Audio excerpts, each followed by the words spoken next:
जी बेटा, अस्सलाम वालेकुम। मेरी आवाज़ आ रही है जी?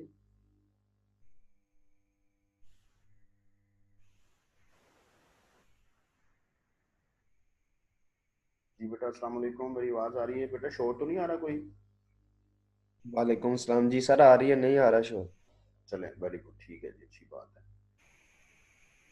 होप सो कि आप लोग ठीक होंगे। अभी तो सिर्फ 4 स्टूडेंट्स ने ज्वाइन किया है, तो कोई क्वेश्चन है आप पूछ लें। तब तक हो सकता है कि बच्चे और ज्वाइन कर लें, फिर देन हम लोग नेक्स्ट मूव करते हैं। मेरे ख्याल से मौसम का भी असर हो गया है ना शायद, इसलिए भी बच्चे शायद लेट हो रहे हैं। जी वालेकुम अस्सलाम जुनैद।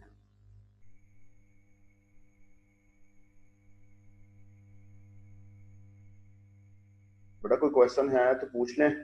लास्ट टाइम हम लोगों ने बेसिकली जो चीज़ें देखी थी उसके अंदर हमारे पास ये सिलेक्शन लॉजिक था, रेपिटेटिव लॉजिक था। बेसिकली यहाँ से हमने स्टार्ट किया था कंट्रोल स्ट्रक्चर से। कंट्रोल स्ट्रक्चर में हमने सीक्वेंशियल फ्लो या सीक्वेंस लॉजिक पढ़ा। सिलेक्शन लॉजिक जिसको कंडीशनल फ्लो कहते हैं, या आइट्रेशन लॉजिक जिसको हम रेपिटेशन फ्लो कहते हैं। तो सीक्वेंस के अंदर तो हम लोगों ने देखा जी कि जो जितने भी मॉड्यूल्स होते हैं वो सीक्वेंस में एग्जीक्यूट होते हैं। इस बात को हम लोग लास्ट सेमेस्टर में प्रोग्रामिंग में भी पढ़ते आए हैं, जिसमें हम लोगों ने ये बार बार डिस्कस किया कि you have to follow the flow of the program. कि एक प्रोग्राम जो है वो उसके स्टेप्स कौन कौन से हैं और किस स्टेप ने कब एग्जीक्यूट होना है। एक सिंपल सी एग्जांपल ये है कि आप नंबर्स लेते नहीं है यूजर से और एडिशन का प्रोसेस पहले ही कर देते हैं। आप सीन करवाते नहीं हैं अपने कोड में, सी इन ए सी इन बी करते नहीं हैं, और आप पहले ही लिख देते हैं C equals to A plus B, और उसके बाद करते हैं सी इन ए और सी इन बी। तो ये तो कोई सीक्वेंस नहीं है।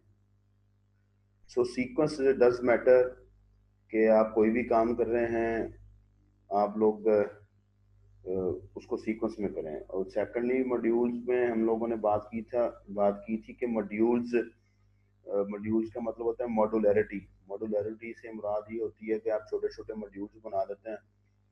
जस्ट लाइक अपने लेवल तक अगर हम लोग देखें तो हम लोग अपना लास्ट टाइम हम लोगों ने फंक्शंस पढ़े थे।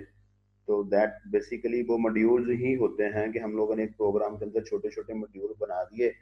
एडिशन का मॉड्यूल सेपरेट बना दिया, सब्ट्रैक्शन का सेपरेट बना दिया।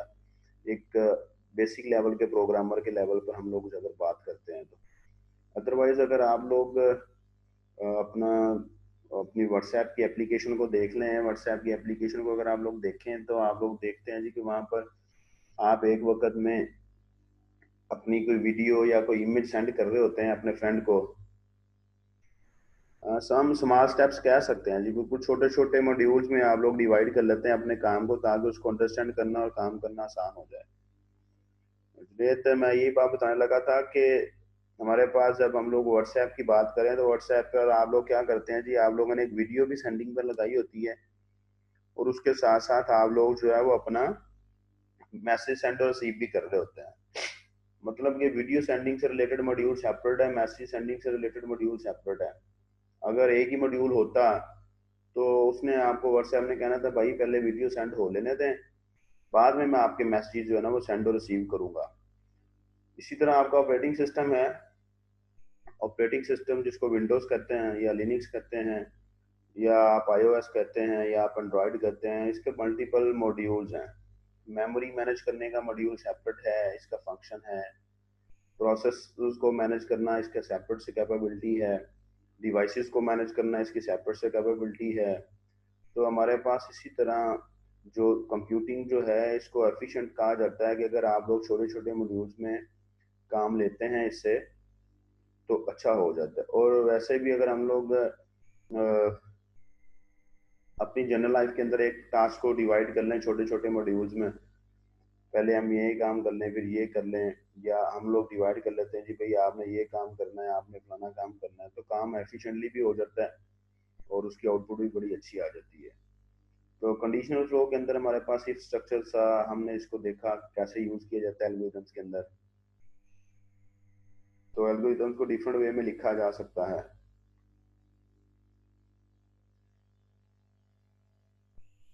इफ स्ट्रक्चर कैसे स्टार्ट होता है, कैसे एंड होता है, इसको हम लोगों ने देखा था। और जैसा कि ये लिखा हुआ है, इफ कंडीशन, अगर कंडीशन ट्रू होती है तो देन ये करना है। इसका जो फ्लो डायग्राम है वो भी आपको शो हो रही है। ऑन द अदर हैंड, अगर आप लोगों के पास दो मॉड्यूल्स हैं, जस्ट लाइक हमारा इफ एल्स था, जैसे हम लोग लास्ट टाइम पे पढ़ते आए, this is if condition, then module A, otherwise module B, और then end of the if structure. वो बेसिकली यहाँ जो बात देखने वाली थी वो ये थी कि ये इसको एल्गोरिथम की फॉर्म में हम लोग कैसे लिखते हैं। अदरवाइज प्रोग्रामिंग में सी प्लस प्लस में तो हम लोग लिख लेते हैं ना इसको बड़ी आसानी के साथ। इस तरह एग्जाम्पल है आप लोगों के पास जिसमें हम लोगों ने लिखा हुआ था कि इवन और ऑड नंबर के बारे में हमें बताता है ये प्रोग्राम। तो उसके लिए हमारे पास ये देखें कि प्रोग्राम लिखा हुआ है, एल्गोरिथम लिखा हुआ है आपके सामने।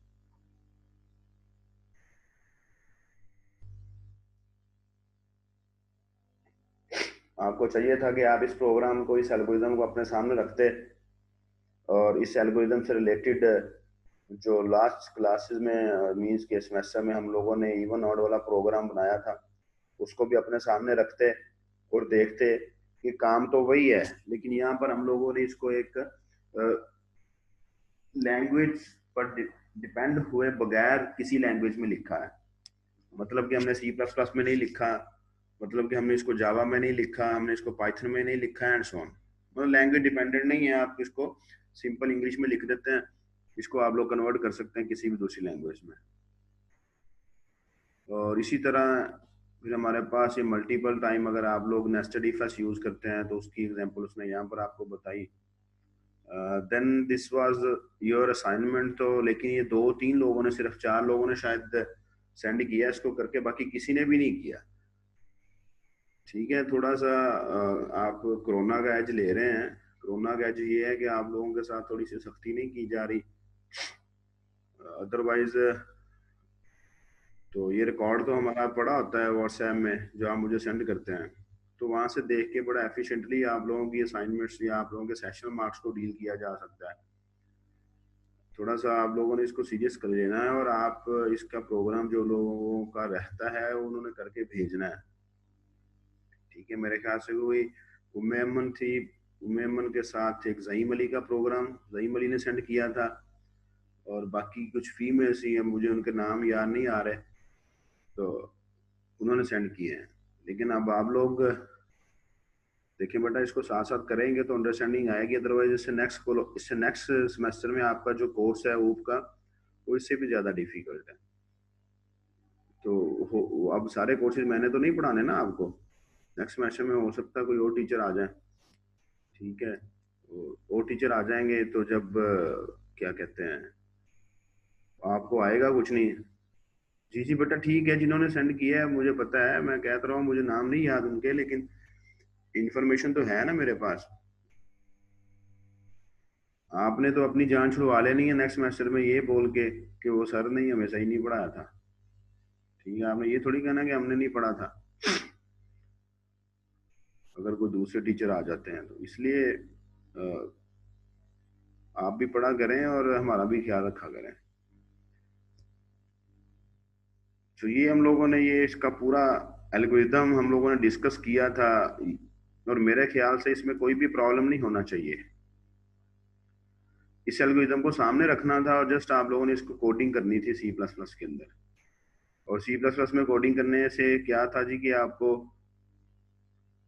वो सिर्फ उसका जो सिंटेक्स होता है उसको फॉलो करना पड़ना था, कहाँ सी आउट करना है, कहाँ सी इन करना है, कहाँ पर मुझे एक्सप्रेशन लिखना है टू सॉल्व द क्वेश्चन, कहाँ पर मुझे कंडीशन लगानी है, कंडीशन कैसे लगाई जाती है सी प्लस प्लस के अंदर, वो हम लोग जानते हैं इसके बारे में। तो कोशिश करें, इसको करें एग्जीक्यूट कोड। अब मेरे ख्याल से करना आपको मुश्किल नहीं होना चाहिए क्योंकि ये एल्गोरिथम आपके सामने लिखा हुआ है। एक तो होता है ना जी कि हमें लॉजिक ही नहीं पता कैसे बनना है, दूसरा ये कि ये तो आपके सामने लिखा हुआ है। लॉजिक तो हम लोगों ने पूरी डिस्कस कर ली थी क्लास में।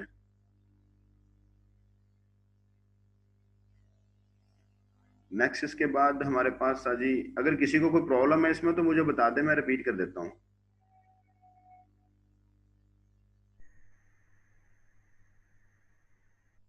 अगर किसी को प्रॉब्लम है तो बेटा बता दें, विदाउट एनी हेजिटेशन बता दें, मैं रिपीट कर देता हूँ। अगर समझने में कोई प्रॉब्लम नहीं है देन आपको करना चाहिए था, आपको करके इसको भेजना चाहिए था मुझे। जी सर, एक दफा थोड़ा सा दोबारा रिपीट कीजिए। चले मैं बता देता हूँ। देखिए बेटा, हम उस प्रोग्राम की, हम कोड की तरफ तो जाते ही नहीं है, हम लोग प्रोग्राम की तरफ नहीं जा रहे। हम लोग तो यहाँ पर इस इक्वेशन को देख लें, मैथमेटिकली देख लेते हैं, ठीक है। मैथमेटिकली कोई इसके अंदर बहुत ज्यादा डिफिकल्ट चीज नहीं है। -b, ठीक है, हमें पता है कि हम लोग किसी भी वैल्यू के साथ या किसी भी, आप लोग वेरिएबल के पहले माइनस लगा देंगे, जैसा कि यहाँ देखें, यहाँ लिखा होगा ये, ठीक है। तो उसकी वैल्यू हमारे पास जो है वो नेगेटिव में हो जाएगी। 5 है, बी की वैल्यू 5 होगी तो वो -5 कंसिडर होगी। बी की वैल्यू हमारे पास 4 होगी तो वो -4 कंसिडर होगी। अब ये दो ऑपरेशन है प्लस माइनस, तो हमें प्लस माइनस कोई ऐसा चीज, कोई इकट्ठा ऑपरेशन नहीं एग्जिस्ट करता। दैट मीन्स कि हमारे पास ये दो कंडीशंस, दो इक्वेशंस बन रही हैं। एक इक्वेशन क्या बन रही है, एक इक्वेशन ये बन रही है जब -b प्लस और स्क्वायर रूट के साथ ये डी किस चीज को रिप्रेजेंट कर रहा है, ये देखें, बी स्क्वायर -4ac को, एंड बी स्क्वायर -4ac किया, ये देखें बी स्क्वायर -4ac, मतलब कि यहाँ पर आप लोगों के पास -b plus B square -4ac का स्क्वायर रूट डिवाइडेड बाई 2 है, डिवाइडेड बाई 2 है, तो ये देखें डिवाइडेड बाई 2 है। और देन फिर इसी कंडीशन को, इसी इक्वेशन को हमें सेकंड टाइम करना पड़ेगा, इसको माइनस के साथ करना पड़ेगा। अब ये देखें कि सेकंड टाइम हमने इसको माइनस के साथ किया, ठीक है जी। डी का स्क्वायर रूट है डिवाइडेड बाई 2 है। अब दोनों का रिजल्ट जो है, यहाँ पर x लिखा हुआ है ना, तो x1 कर दिया जब इसको हम लोग ऐड कर रहे हैं, x2 कर दिया जब हम लोग इसको माइनस कर रहे हैं। देन उसके बाद यहाँ देखें कि हम लोगों ने कहा था कि मैंने आपको बता दिया था, जब हम लोग यहाँ क्वेश्चन को डिस्कस कर रहे थे तो मैंने आपको बता दिया था ये स्क्वायर रूट लेने की जरूरत ही नहीं है, हमें हमें खुद से इसकी कैलकुलेशन की जरूरत नहीं पड़ती, क्योंकि हमारे पास C++ जो है इसके अंदर math.h की हेडर फाइल है जो कि आपको ये फैसिलिटी प्रोवाइड करती है कि बिल्ट इन फंक्शन अवेलेबल है।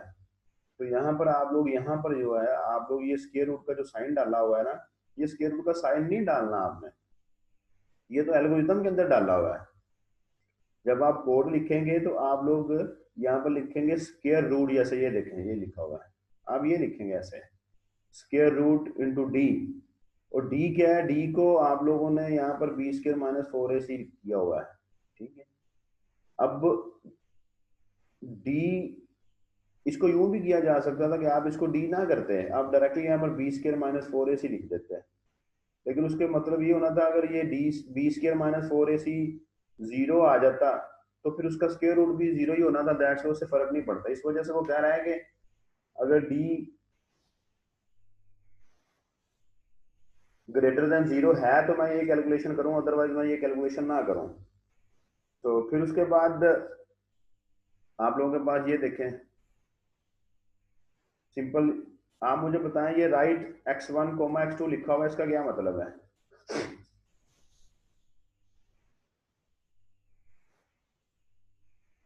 राइट कॉलन x1 x2, इससे क्या मतलब है?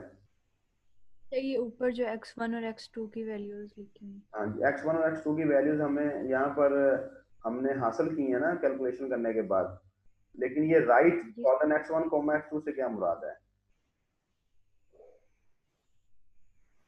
एक्स की दो वैल्यू सर आएंगी। जी जी बेटा, x की दो वैल्यूज तो सही में आ गई है ना, ये देखें x1 भी आ गया, आपने कर ली कैलकुलेट, x2 भी कैलकुलेट कर लिया, लेकिन राइट x1 x2 से मुराद आप भूल रहे हैं, शायद सुबह सुबह का टाइम है। एक बार प्लस में लिखेंगे, एक बार माइनस में।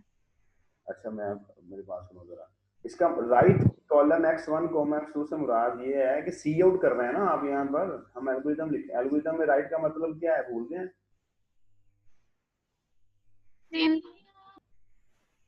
एल्गोरिथम में राइट का मतलब क्या है, आप लोग भूल गए हैं? राइट x1 x2 मींस कि सी आउट x1 को सी आउट कर लें, x2 को सी आउट कर लें, ठीक है जी। 10 वेरी नहीं, सीन नहीं है, सीन नहीं, सी आउट, सिराज सी आउट। रीड देखें, जब रीड कर रहे हैं फिर तो सीन आएगा ना, जब राइट कर रहे हैं फिर तो सी आउट आएगा, जब राइट कर रहे हैं फिर तो सी आउट आएगा। अगर एल्गोरिदमिक नोटेशंस आप लोग भूल गए हैं तो ये बुरी बात है। हम लोग तो अभी बहुत ज्यादा आगे भी नहीं गए कि आप लोग भूल गए हैं। सो अगर डी ग्रेटर देन जीरो नहीं है और डी हमारे पास इक्वल टू जीरो है, देन यहाँ देखेंगे हमें फिर स्क्वायर रूट लेने की जरूरत ही नहीं है, हमें फिर स्क्वायर रूट लेने की जरूरत है, हमें फिर स्क्वायर रूट लेने की जरूरत ही नहीं है। देन आप लोग वो प्लस माइनस और फिर कंसिडर ही नहीं होता ना, क्योंकि वो प्लस माइनस की वैल्यू जीरो आ रही है तो उससे तो कोई फर्क नहीं पड़ेगा। फिर सिंपली वो क्या कह रहा है जी, ये देखिए मैं वापस कंडीशन में उसमें इक्वेशन में जाता हूँ। अगर ये पोर्शन जीरो हो जाता है, ये जो मैं एनोटेट कर देता हूँ, ये अगर बी स्क्वायर माइनस 4ac की वैल्यू जीरो है तो उसका स्क्वायर रूट भी जीरो आएगा। अगर ये जीरो हो जाता है तो फिर हमारे पास ये प्लस माइनस कैलकुलेशन करने की हमें जरूरत ही नहीं पड़ेगी, फिर तो सिंपल बन जाएगा minus B divided by two है, ठीक है जी। तो minus B divided by two है, सिंपली हमें कैलकुलेट करना है, जो कि अगर मैं आपको दिखा सकूं कि उन्होंने यहाँ किया होगा कि नहीं किया होगा, ये देखें, ठीक है जी। अगर कहता है वो डी के इक्वल है, अगर डी से लेस है तो डी से लेस तो नहीं होना ना, फिर तो हमारे पास जो है वो कोई रियल वैल्यू सोल्यूशन है ही नहीं इसका। तो आप कैलकुलेशन करेंगे, यहाँ पर आप अपनी इसकी कंडीशन लगाएंगे, आप वेरिएबल लेंगे कि 4 वेरिएबल ले लें, वेरिएबल ले लें, ए का वेरिएबल ले लें, बी वेरिएबल ले लें, सी वेरिएबल ले लें, डी।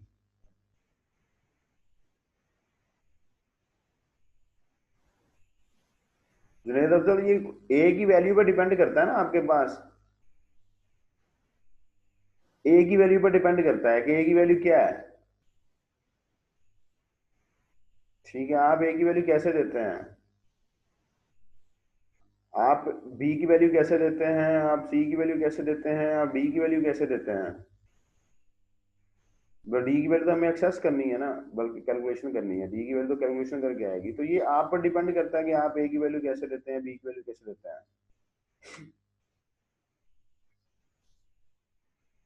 उसके बाद देन आप उसकी राइट की वैल्यू को, एक्स की वैल्यू को राइट करेंगे, मीन्स को सी आउट करेंगे, और देन आप लोग एंड ऑफ इफ स्ट्रक्चर करके यहाँ से एग्जिट कर जाएंगे। एल्गोरिथम के अंदर देखें कि स्टेप 3 के फर्दर स्टेप्स हैं, स्टेप 3 के अंदर इफ है, इफ के अंदर फिर स्टेप्स हैं, दैट्स वाई ये ए और बी लिखा हुआ है। फिर इस इफ के अंदर डिफरेंट स्टेप्स हैं फिर ए और बी लिखा हुआ है, और देन आप लोगों के पास नेक्स्ट आपका इफ स्ट्रक्चर खत्म हो गया और आपकी एग्जिट हो गया आपका जो एल्गोरिथम है। मैं यहाँ पर एनोटेशन को क्लियर करता हूँ पहले। तो रेपिटेटिव भी हम लोगों ने देखा, इसकी भी हम लोगों ने एग्जांपल देखी। हम लोगों ने एरे में से लार्जेस्ट एलिमेंट देखा, तो कैसे लार्जेस्ट एलिमेंट कैलकुलेट किया जाता है, कैलकुलेट से नंबर कैसे निकाला जाता है। तो इसका पूरा प्रोग्राम है जो हम लोगों ने किया था, और मैंने आपको बताया था कि इस एल्गोरिथम को और उस प्रोग्राम को किस किस ने कंपेयर किया था, इस एल्गोरिथम को और उस प्रोग्राम को। वैसी चीजें नहीं है इसके अंदर। यस सर, वैसे ही है। तो आप लोग, बाकी लोग जो है उनको भी चाहिए था ना कि आप लोग कंपैरिजन करें, ताकि आपको पता चले कि एल्गोरिथम बेसिकली है क्या, ताकि हमें पता चलता है जी कि ये एल्गोरिथम बेसिकली क्या है। एल्गोरिथम वही है जो आप कोड में करते हैं, लेकिन ये एक सिंपल लैंग्वेज में लिख लिया जाता है। ये आप लोगों के पास फ्लो चार्ट है जो अभी हम लोग लास्ट टाइम प्रोग्राम करके आए हैं, या जो लास्ट टाइम एल्गोरिथम लिखा हुआ है उसका। अच्छा जी, अब जो मोस्ट इंपोर्टेंट चीज है कि why we need algorithm analysis.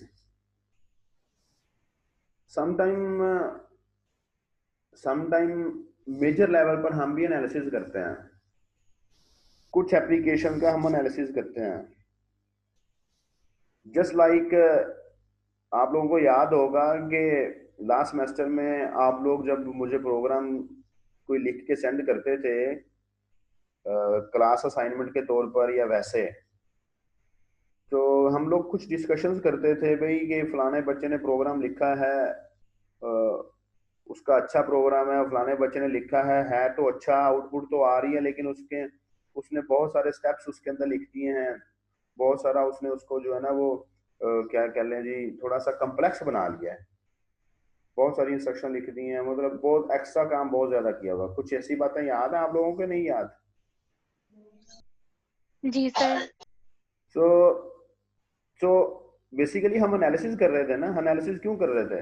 वो जिसने 4 लाइनों में एक काम किया था हम कहते थे कि वो एफिशिएंट है, और जिसने 8 लाइनों में वही काम किया था तो हम कहते हैं कि वो एफिशिएंट नहीं है। वो एफिशिएंट क्यों नहीं है? एफिशिएंट इसलिए नहीं है कि एक काम को करने में आपको 1 मिनट लगता है और उसी काम को करने में आपको 2 मिनट लगते हैं। अब देखें, हमें ज्यादा फील नहीं होता। क्यों फील नहीं होता? क्योंकि कंप्यूटिंग के अंदर हमारे पास जो है हम लोग देखते हैं कि सेकंड में काम हो जाता है, दैट्स व्हाई हमें ज्यादा फील नहीं होता। लेकिन एज अ ह्यूमन बीइंग हम लोग ऑब्जर्व कर सकते हैं, हम लोग अंडरस्टैंड कर सकते हैं कि अगर एक प्रोग्राम एक काम चार इंस्ट्रक्शन पर है, उसको टाइम कम लगता होगा निस्बतन उसके कि एक दूसरा प्रोग्राम जो है वो 8 इंस्ट्रक्शन के साथ काम कर रहा है। 4 वाला जरा स्पीड के साथ हो जाएगा, 8 वाला जरा कम स्पीड के साथ हो जाएगा। तो इसी तरह हम लोग एनालिसिस करते हैं डिफरेंट चीज़ों का अपनी लाइफ के अंदर कि यार वो फलानी एप्लीकेशन जो है ना वो बड़ी हैवी है, वो फलानी एप्लीकेशन को यूज़ करने के लिए मुझे 8 GB का लैपटॉप लेना है, मुझे 4 GB वाला लैपटॉप लेना है, या मेरा जो सेल फोन है उसके ऊपर मैं फलानी एप्लीकेशन यूज़ करता हूँ तो वो ठीक से काम नहीं कर रही, वो हैवी एप्लीकेशन है, उसके लिए मुझे 4 GB वाला सेल फोन लेना है या 2 GB वाला सेल फोन लेना है, एंड सो ऑन। इस तरह की डिफरेंट बातें हम लोग करते हैं अपनी लाइफ में कि नहीं करते?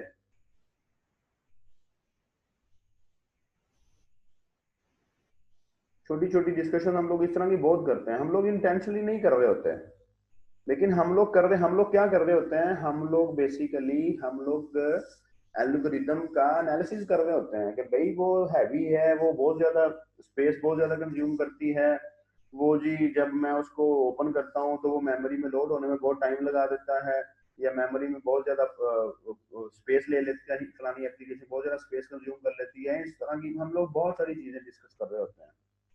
मैं व्हाट्सएप यूज करूंगा, मैं वाइबर यूज नहीं करूंगा, मैं वाइबर यूज करूंगा, मैं जो है जी वाइबर और व्हाट्सएप दोनों यूज नहीं करूंगा, फेसबुक मैसेंजर यूज करूंगा। उसकी डिफरेंट रीजन, मतलब आप अपने लेवल पर अपने एक प्रोग्राम एक एप्लीकेशन का एनालिसिस कर रहे होते हैं। इसी तरह बेटा बैकएंड पे एल्गोरिथम्स के एनालिसिस किए जाते हैं कि एक एल्गोरिथम जो है उसको उसकी कॉस्ट क्या है, टोटल कॉस्ट। उसकी टोटल कॉस्ट से मुराद यही नहीं है कि वो पैसे कितने लेता है, उसकी टोटल कॉस्ट से मुराद ये है कि वो अपना काम करने में टाइम कितना कंज्यूम करता है।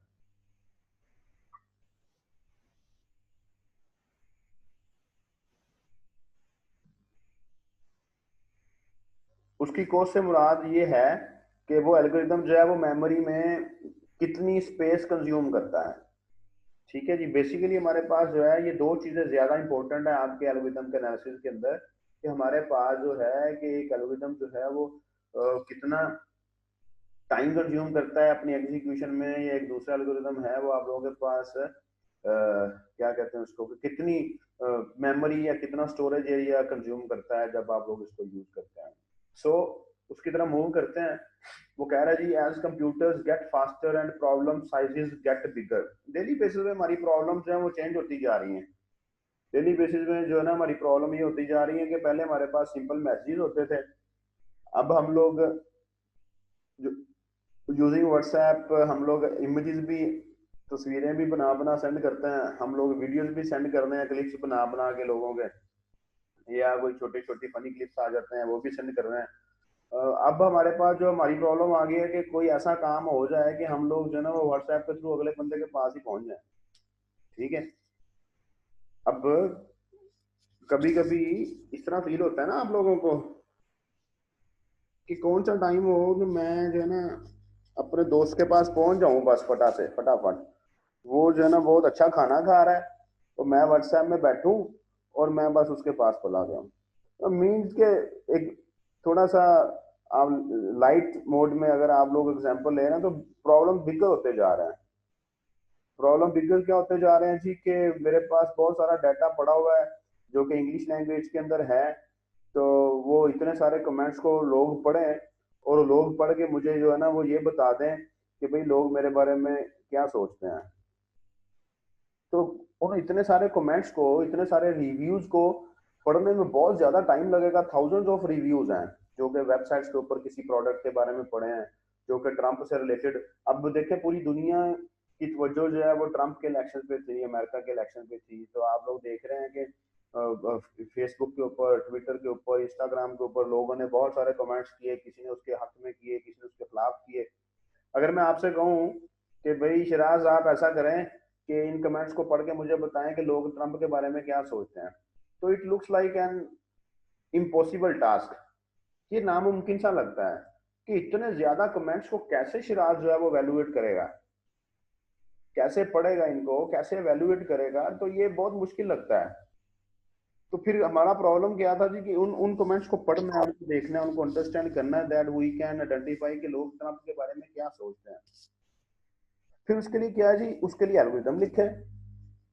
कोई एल्गोरिथम ऐसा लिखे, एल्गोरिथम को ऐसा डिजाइन करें जिसको मैं वो सारे कमेंट्स एज एन इनपुट दे दूं। मैं एज एन इनपुट एक फाइल बना के वो सारे कमेंट्स उसको दे दूं उस एल्गोरिथम को, और वो एल्गोरिथम क्या करे, वो एल्गोरिथम एट द एंड मुझे बता दे भाई कि जो 30% पीपल हैं वो ट्रंप के खिलाफ हैं, जो 70% लोग हैं वो ट्रंप के हक में है। तो अब क्या होगा, अब वो एल्गोरिथम जो है, वो एल्गोरिथम जो है वो ऐसे नहीं है जैसे फैक्टोरियल का प्रोग्राम है कि यूं रन किया और यूं आउटपुट आ गई। वो एल्गोरिथम जितना भी एफिशिएंट होगा वो जरूर आपको फील होगा कि वो टाइम कंज्यूम कर रहा है, वो टाइम ले रहा है। ठीक है, वो टाइम कंज्यूम कर रहा है। क्यों? क्योंकि वो छोटा सा एल्गोरिथम नहीं होगा, उसमें लोग नेचुरल लैंग्वेज जो है उसको यूज किया गया, उसको यूटिलाइज किया गया, उसके साथ डीलिंग की गई है। सो बेटा जैसे जैसे हमारे कंप्यूटर जो है वो फास्ट आते जा रहे हैं, वैसे वैसे हमारी प्रॉब्लम साइजेस गेट बड़ी होती जा रही हैं। तो जिसकी वजह से एनालिसिस जो है वो एल्गोरिथम्स का बहुत ज़्यादा बढ़ता जा रहा है। अब आप लोगों को बायोइन्फॉर्मेटिक्स पढ़ रहे हैं, आप लोगों के पास भी बहुत सारी चीज़ें ऐसी होंगी, आप लोगों के पास बहुत सारी टेक्निक्स ऐसी होंगी कि एक ही काम के ऊपर बहुत ज़्यादा लोगों ने रिसर्चेस की हुई हैं। एक ही काम के ऊपर वो रिसर्चेस बहुत ज़्यादा क्यों की हुई हैं? एक ही काम के अगेंस्ट जो लोगों ने बहुत ज्यादा रिसर्चेस की हैं वो इस वजह से की हैं कि they want to provide an efficient algorithm, they want to provide an efficient solution. वो एफिशिएंट सॉल्यूशन क्या है कि एक्यूरेसी ज्यादा हो, टाइम कम लगे, स्पेस भी कम ले। ठीक है, कोई ऐसा सॉल्यूशन ढूंढने की कोशिश करते हैं साइंटिस्ट। तो एनालिसिस जरूरी है कि कौन सा एल्गोरिथम जो है या कौन सा सॉफ्टवेयर जो है वो हमारे पास कम टाइम लेगा, कौन सा सॉफ्टवेयर जो है जी वो स्पेस कम कंज्यूम करेगा। तो अब हम फिर जब हम लोग एनालिसिस करते हैं तो फिर हम अच्छे और बुरे की तमीज करनी शुरू कर देते हैं कि ये एल्गोरिथम अच्छा है और ये एल्गोरिथम जो है वो बुरा एल्गोरिथम है। तो नेक्स्ट चलते हैं जी कि उन्होंने जो एल्गोरिथम को एनालिसिस करने की डिफरेंट चीजें हैं वो क्या बताई हैं। Complexity of algorithm, how complex an algorithm is, how complex an algorithm is, कि एक एल्गोरिथम कितना कम्प्लेक्स है। ठीक है जी, तो उसको कैसे मेजर किया जा सकता है, उसको मेजर करने के डिफरेंट तरीकेकार हैं। अभी हम लोग उनकी तरफ मूव करेंगे। उनमें से एक दो चीजें तो मैं आपको बता के आ गया हूँ जिसमें मैंने कहा था जी कि टाइम और स्पेस। ठीक है, टाइम और स्पेस ही बेसिकली होती हैं मेनली दो चीजें जिनको मेजर किया जाता है to check the complexity of an algorithm. तो यहाँ पर आप लोग देखें कि टाइम एंड स्पेस के बारे में क्या लिखा हुआ है जी। Use by an algorithm are two main measuring factors for efficiency. ठीक है, एक काम जो है वो शिराज, एक काम जो है वो शिराज 10 मिनट में कर रहा है और वही काम जो है वो आप लोगों के पास मुस्तंसर जो है वो 5 मिनट में कर रहा है। तो डेफिनेटली हम कहेंगे जी कि मुस्तंसर की एफिशिएंसी ज्यादा अच्छी है, मुस्तंसर की एफिशिएंसी ज्यादा अच्छी है। तो मेनली बेसिकली आप लोगों के पास ये दो ही फैक्टर्स हैं जिनको मेजर किया जाता है आपके एल्गोरिथम को मेजर करने के लिए कि एल्गोरिथम आपका अच्छा है या नहीं अच्छा। The time is measured by counting the number of key operations, for example number of comparison। अब ऐसा नहीं है कि आप लोग देखें कि फैक्टोरियल वाला प्रोग्राम जो है वो सिर्फ 4 इंस्ट्रक्शन को एग्जीक्यूट करता है और आपकी आउटपुट दे देता है। इसी तरह आप लोगों के पास कोई और प्रोग्राम है, वो आप लोगों के पास उसको अपना काम कंप्लीट करने के लिए 10 इंस्ट्रक्शन को एग्जीक्यूट करना लाजमी है, तो आप दोनों को कंपैरिजन करते हैं। ऐसा नहीं की ऑपरेशंस, एक तो काम उनका सेम हो, वो सेम काम करते हो, की ऑपरेशंस। ठीक है जी। की ऑपरेशन से मुराद ये है कि एक ने प्रोग्राम बनाया है फैक्टोरियल का, दूसरे ने प्रोग्राम बनाया फैक्टोरियल का, दोनों के अंदर की ऑपरेशन वही है जो दोनों के अंदर सेम है, वो सेम ही रहने हैं। लेकिन हो सकता है किसी जब कोई सोच रहा था तो वो किसी और तरह से सोच रहा था, उसकी थिंकिंग किसी और साइड पे चले गई, उसने क्या किया जी, उसने 8 लाइनों में प्रोग्राम बना दिया, मैं पहले ये करता हूँ, मैं पहले वो करता हूँ। और कोई सोच रहा था, उसने वही प्रोग्राम 4 लाइनों में बना दिया। तो हमारे पास बेसिकली ऐसा नहीं है कि वो 8 लाइनें और 4 लाइनें देखेंगे। की ऑपरेशंस जो है उनको, उनकी बेसिकली मेजरमेंट की जानी है। की ऑपरेशंस को परफॉर्म करते हुए हमारा जो प्रोग्राम है, हमारा जो एल्गोरिथम है, वो कितना टाइम कंज्यूम करता है, इर्द गिर्द वाले ये इनपुट लेने में कितना टाइम लेता है, वो आउटपुट देने में कितना टाइम लेता है, ये टाइम नहीं, बेसिकली जो उसका ऑपरेशन बेसिकली काम करना है वो। ठीक है जी। और समटाइम हम लोग एटीएम मशीन पे जाते हैं ना, कुछ एटीएम मशीन ऐसी हैं जो कि बहुत स्पीड के साथ काम करती हैं, और कुछ एटीएम मशीन ऐसी हैं जिनके ऊपर जिनको यूज करते हुए तो हमें खुद को फील होने लग जाता है यार कि भाई लोगों की लंबी लाइन लगी हुई है, अ, वो क्या सोचेंगे कि भाई ये बंदा अंदर क्या कर रहा है, भाई दो नंबरी तो नहीं कर रहा। जी हसनैन, आप सही आ रही है आवाज?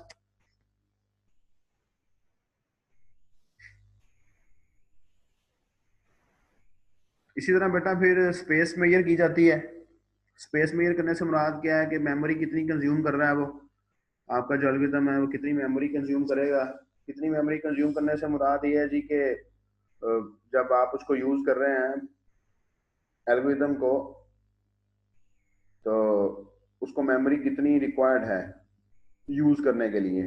और डेफिनेटली हम लोग जानते हैं कि जब हम लोग जैसे ही हम लोग क्या कहते हैं किसी बड़ी एप्लीकेशन को ओपन करते हैं तो हमारा सिस्टम स्लो हो जाता है जी। सिस्टम क्यों स्लो हो जाता है हमारा सिस्टम? क्योंकि उस एप्लीकेशन को मेमोरी में लोड करने में टाइम लगता है। और दूसरा फिर देखा जाता है कि मेमोरी में इतनी स्पेस है या नहीं है, मेमोरी में इतनी स्पेस है या नहीं है। तो जब मेमोरी में इतनी स्पेस नहीं होती, हम लोग किसी एप्लीकेशन को यूज करने की कोशिश करते हैं, बड़ी एप्लीकेशन को, तो समटाइम हमारा सिस्टम जो है वो हार्ड भी हो जाता है। स्लो तो होता ही होता है, हार्ड भी हो जाता है, काम करना छोड़ देता है। तो यहाँ पर उन्होंने डिफरेंट एग्जांपल्स दिए हैं जी कम्प्लेक्सिटी को चेक करने की। और यहाँ पर उन्होंने लिखा है जी the complexity of an algorithm M is the function which gives the running time or storage space requirement of the algorithm in terms of size n of the input data। तो ये वही बात है जो मैं अभी आप लोगों को पिछली लास्ट स्लाइड में बता गया हूँ कि कम्प्लेक्सिटी जो एल्गोरिथम की है वो कैसे मेजर की जाती है। तो वहां पर उन्होंने एक सपोज एग्जांपल आप लोगों को दे दी है। एग्जांपल हमारे पास जो है उन्होंने एक स्टोरी की दी, उस स्टोरी का नाम उन्होंने रखा है टेक्स्ट। उस एग्जांपल का स्टोरी का नाम उन्होंने क्या रखा है? टेक्स्ट। ये जो टेक्स्ट है ये स्टोरी का नाम है। आपने यही अज्यूम करना है कि यहाँ पर कोई बहुत 2 4 6 8 10 लाइनें लिखी हुई हैं जो TEXT ग्रीन कलर का लिखा हुआ है। तो वो कहते हैं जी कि आपने सर्च करना है कि इस स्टोरी के अंदर कोई पहला जो आप लोगों के पास 3 लेटर वर्ड, अब पहला 3 लेटर वर्ड जो है वो दी जो है वो आपको फौरन से मिल जाएगा, शुरू में मिल जाएगा टेक्स्ट की बिगनिंग में, क्योंकि ये एक ऐसा हमारे पास वर्ड है, एक फ्रीक्वेंटली यूज्ड वर्ड है इंग्लिश के अंदर। है या नहीं है? ये जो डी का वर्ड है THE, ये mostly frequently used English word है। ठीक है जी। तो इनका हमारे पास कोई ऐसा फंक्शनल फंक्शनल बेनिफिशियल तो कोई बेनिफिट तो कोई नहीं होता, फंक्शनल रिक्वायरमेंट तो कोई नहीं होती, लेकिन जस्ट एक लिखने का तरीका कार है कि जब हम लोग इंग्लिश में टेक्स्ट लिखते हैं, इंग्लिश की कोई स्टोरी लिखते हैं, तो उसमें हम लोग दी जो है वो हमारा जरूर कहीं ना कहीं और नियरली हमारे पास कहीं ना कहीं ये एग्जिस्ट कर रहा होता है।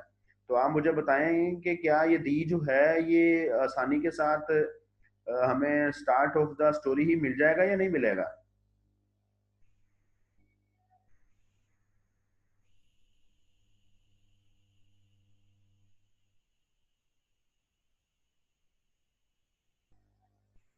कहाँ गायब हो गए हैं आप लोग? तो तो ऑन द अदर हैंड वो कह रहा है जी कि अगर जू का वर्ड आप लोगों ने सर्च करना है तो जू का वर्ड, तो जू का वर्ड जो है वो हो सकता है हमें मिल जाए, लेकिन ज्यादा चांसेस क्या है कि नहीं मिलेगा। क्यों? क्योंकि ये एक कॉमन वर्ड नहीं है, ये एक कॉमन वर्ड नहीं है, ये हमारे पास कॉमन वर्ड नहीं है। हम लोग कोई स्टोरी लिखेंगे जो कि स्पेशली जू से रिलेटेड हो या चिल्ड्रन से रिलेटेड हो या कोई किसी सैर से रिलेटेड हो, पिकनिक से रिलेटेड हो, तो हमें मिल सकता है। लेकिन आप लोग देखेंगे कि हमारे पास जो है नॉर्मली कोई भी स्टोरी, कोई भी चीज, आप लोग कोई सेंटेंस लिखते हैं तो दी एक ऐसा वर्ड है, 3 लेटर वर्ड है जो कि हमें नॉर्मली स्टार्ट में, बिगिनिंग में ही मिल जाता है हमारी स्टोरी के। सो अगर आप लोग देखें कि जब आप दी को ढूंढ रहे हैं तो टाइम कम लग रहा है, जब आप जू को ढूंढ रहे हैं तो टाइम ज्यादा लगेगा।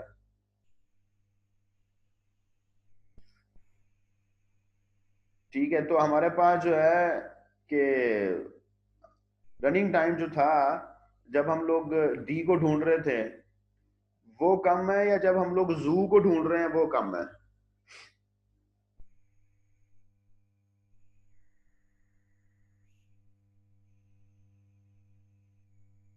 साथ साथ रिस्पॉन्ड किया करें, सो जाते हैं। जब हम डी को ढूंढ रहे थे तो हमारा रनिंग टाइम जो है वो कम लगा, स्मॉल हमारा टाइम जो है वो कंज्यूम हुआ।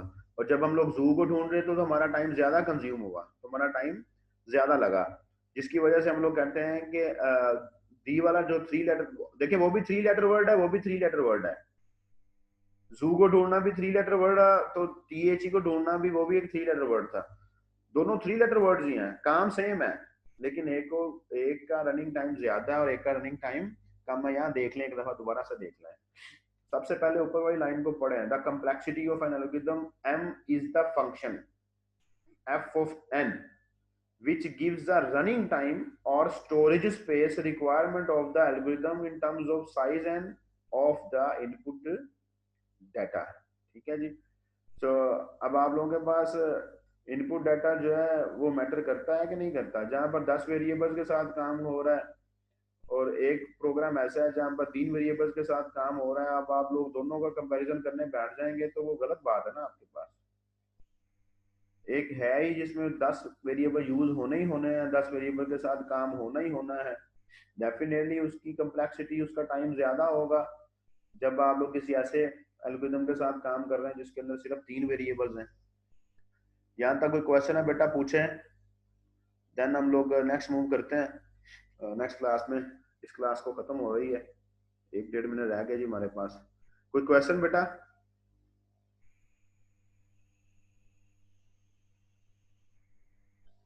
कोई क्वेश्चन नहीं है जी किसी को?